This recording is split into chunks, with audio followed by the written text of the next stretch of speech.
Баршаңызға қайырлы күн достар. Менің арнама қош келдіңіздер. Сіздермен бірге Ас адамның арқауы арнасы. Бүгін біз осындай керемет манты жасайтын боламыз.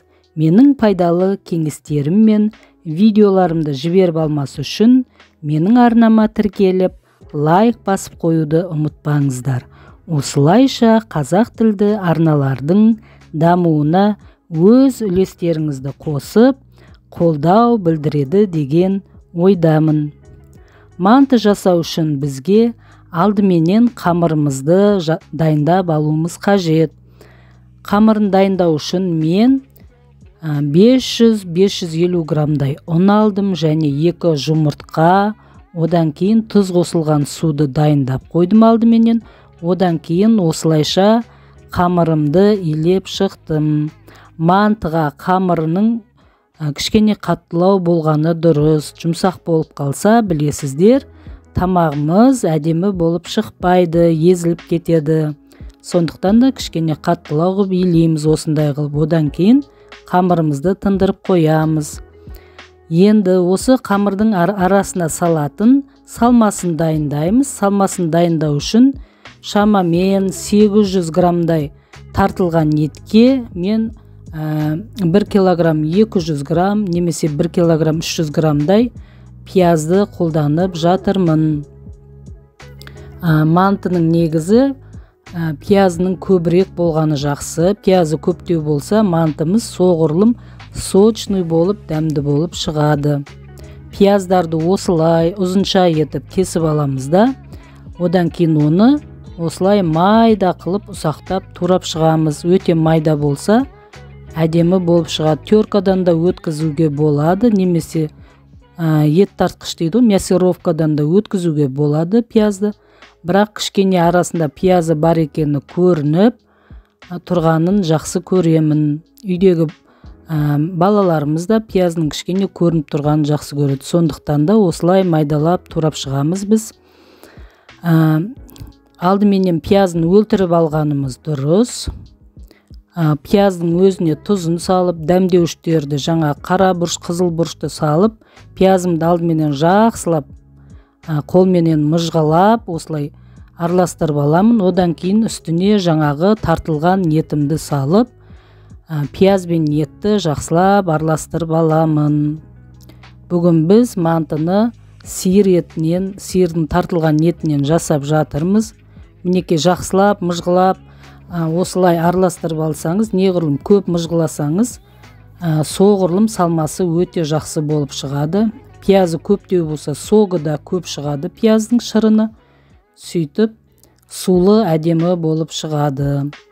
Мантыны жасамас бұрын осылай алдын ала табақтарына, мантының табақшаларына май жағып дайындап қоямыз. Бір жарты сағаттан кейін қамырымызды алып, кішкене қайтарып, осылай илеп қоямыз. Июін қандырған жақсы болады. Қамырдың июі неғұрлым жақсы қанса, соғұрлым қамырымыз жақсы болып жайылатын болады. Осылай жақсылап июін қайтарып, июін қандырып, қамырымызды илеп аламыз. Сосын қайтадан салафанға салып, 10-15 минутқа тағыда тындырып қоямыз. Неғұрлым көп тынса, соғұрлым қамырымыз жақсы жайылатын болады. Мінекей 10-15 минуттан кейін қамырымды алып, енді жайғалы жатырмын. Қамырымды 2 бөлікке бөліп, кішкене 2 зола жасап қоямын.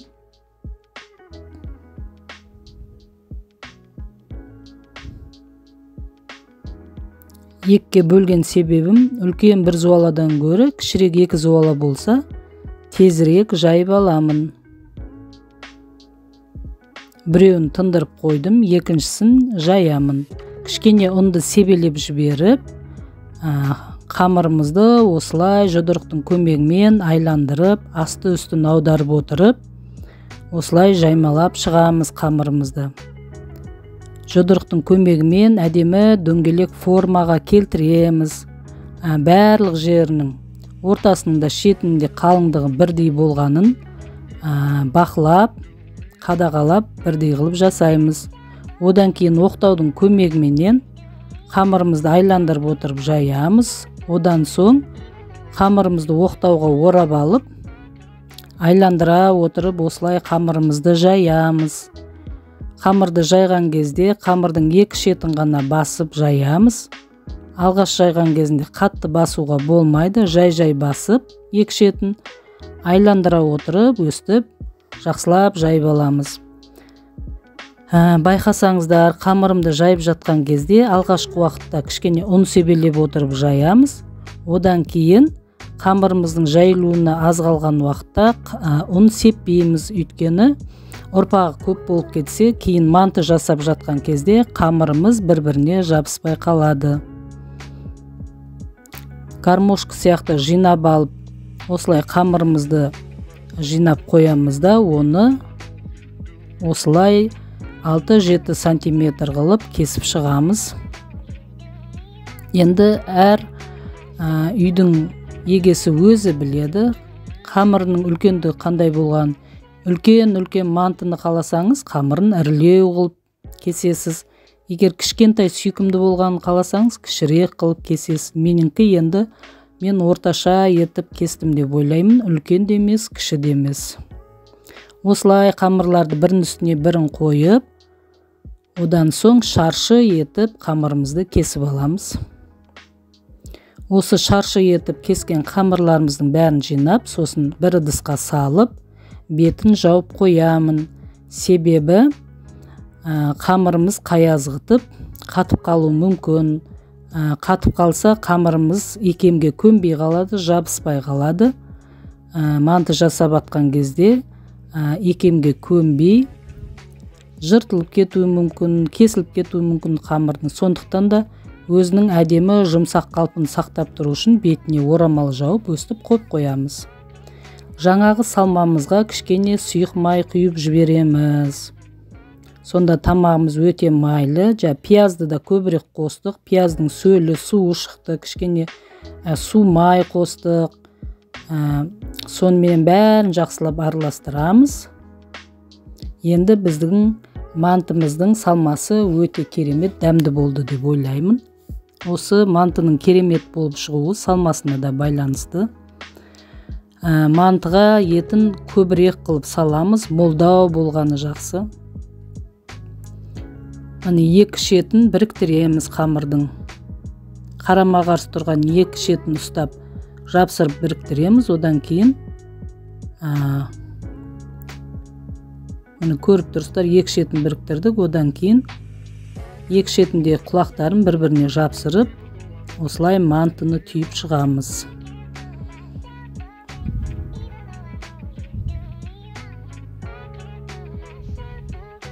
Мінекей, жаңағы май жағылған табамызға мантыларымызды осылай ретіменен қойып шығамыз. Мантыны үйде біз барлығымыз бала-шағамызбен жабылып жасап жатырмыз. Бұл өте қолды ұстайтын ұсақ жұмыс. Мантыны жасау оңай емес. Әжептәуір уақытыңды алады. Отбасыңмен бірге жасасаң, демде осылай дайындап қоясың. Мінекей, мантыларымыздың бәрін жасап болғаннан кейін үстіне су май жағып шығамыз мантының үстіне. Сонда мантымыз дәмді әрі жұмсақ болып, әдем болып піседі. Бір-біріне жабыспай әдем болып піседі.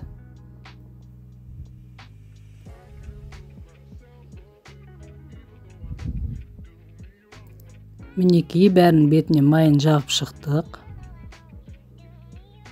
Алдын ала қойып қойған суымыз қайнап жатыр. Енді осы қайнап жатқан судың үстіне мантымызды қоямыз. Сөйтіп қақпағын жауып қоямыз. 45-50 минутта біздің мантымыз піседі. Оға дейін қақпақты ашып көрудің керек жоқ. Өзі уақытысы болған кезде 45-50 минутта өшіріп, мантыңызды алсаңыз, уже дайын болып қалады. Енді мантының бетіне салатын тұздығын дайындаймыз. Ол үшін кішкене май құйып жіберіп, пиязды жақсылап сап-сары болғанша қуырамыз. Оның үстіне қызанақты салып, осылай жақсылап қуырып аламыз. Тұздығымыз дайын болғасын, оны бір шетке қойып қоямыз. Алдағы уақытта тұздығы қажет болады. Мінекей, мен 50 минут дегенде аштым қақпағын. Міне мантымыз пісті, дайын болып тұр. Енді мантымызды жақсылап легенімізге салып аламыз. Мінекей, легенге салып қойдым. Біз осылай үйімізде, отбасымызда үлкен легенге салып, мантыны дастарханның ортасына қоямыз. Сосын әркім өзіне керегін алдына салып алып, тарелкасына, бөлек тарелкасына салып алып жейді. Мінекей, дайын болған мантымыздың бетіне тұздығын құйып жатырмын. Бұл тұздық та мантыға ерекше дәм береді.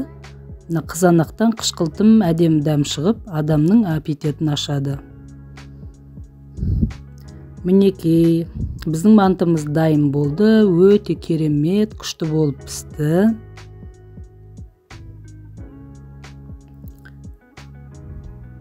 Бүгін үйде менің немеремнің туған күні болып жатыр.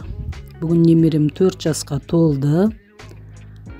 Соған бүгін өзімізше манты жасағанбыз. Әрі немеремнің туған күніне манты жасадым, әрі өзімнің осы каналыма арнап видео дайындадым.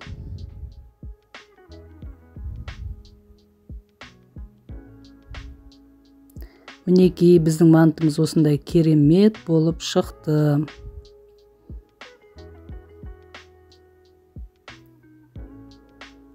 Егер сіздерге ұнап жатса, менің жасаған мантым, сіздер де үйде осылай жасап көріңіздер. Мінекей, мантыны ашып көрсетейін. Қамыры да, арасындағы еті де бәрі күшті болып пісті. Жаңа айтып жатқанымдай, сочный болып пісті. Өте сулы, сочный. Дәмі де керемет болды.